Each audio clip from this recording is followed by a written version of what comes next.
Hello बच्चों, let's start the question and the question says briefly discuss some redox reactions occurring in the aqueous solution. आपको बताना है कुछ redox reactions जो कि aqueous solution में हो रहे हैं. So let us start with our key concept. जो हमारा key concept होगा that would be redox reactions. Redox reactions हमारा key concept होगा. तो सबसे पहले आप डिस्कस कर लेते हैं कि what is redox reaction. So अब ये आपका वो रिएक्शन होता है जिसमें oxidation as well as reduction दोनों आपका एक ही साथ होते हैं. Oxidation as well as reduction ये दोनों एक ही साथ होते हैं.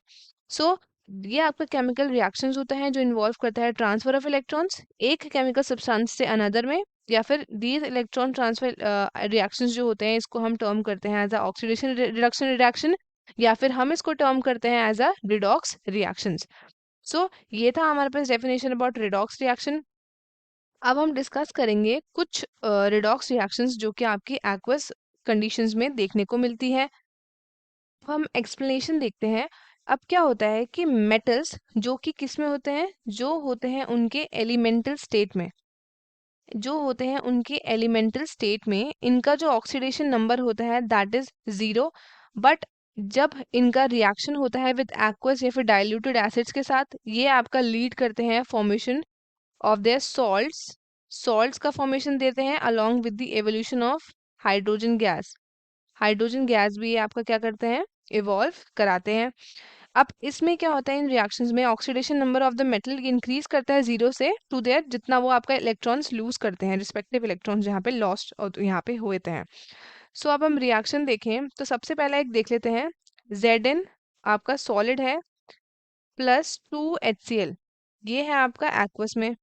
सो ये आपको क्या देगा, ये देगा आपको ZnCl2, ये भी आपका एक्वस में है और साथ में आपकी यहाँ पे H2 गैस रिलीज हो रही है. अब एक और इक्वेशन देखें अगर हम, ये है हमारी Mg सॉलिड में प्लस H2SO4, ये है एक्वस में. ये देगा MgSO4, ये क्या है आपका, ये भी आपका एक्वस में है और साथ में देगा आपका H2 गैस. एक और Fe, ये सॉलिड है प्लस 2HCl, ये आपका एक्वस है. ये देगा FeCl2 aqueous, FeCl2 aqueous plus H2 आपका गैस. सो ये आपके कुछ रिएक्शंस थे जो कि आपके क्या हुए हैं, ये आपके रिडॉक्स रिएक्शन है जो हो रहे हैं इन द एक्वस सॉल्यूशन.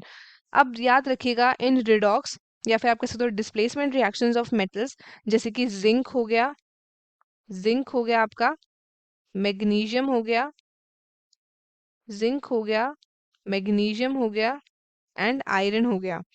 इसमें जो है ऑक्सीडेशन स्टेट आपकी चेंज हो रही है 0 से किसमें, 2 में हो रही है. जो आपकी ऑक्सीडेशन स्टेट होती है वो आपकी इंक्रीज होती है. So these metals in given reactions ये बिहेव करते हैं एज अ रिड्यूसिंग एजेंट्स और हेंस ये इवॉल्व करते हैं आपकी हाइड्रोजन गैस. आप देख सकते हैं तीनों में आपके हाइड्रोजन गैस क्या हो रहा है, रिलीज हो रही है. सो स्टूडेंट्स, आई होप आपको क्वेश्चन अच्छे से समझ आया होगा. All the best and thank you.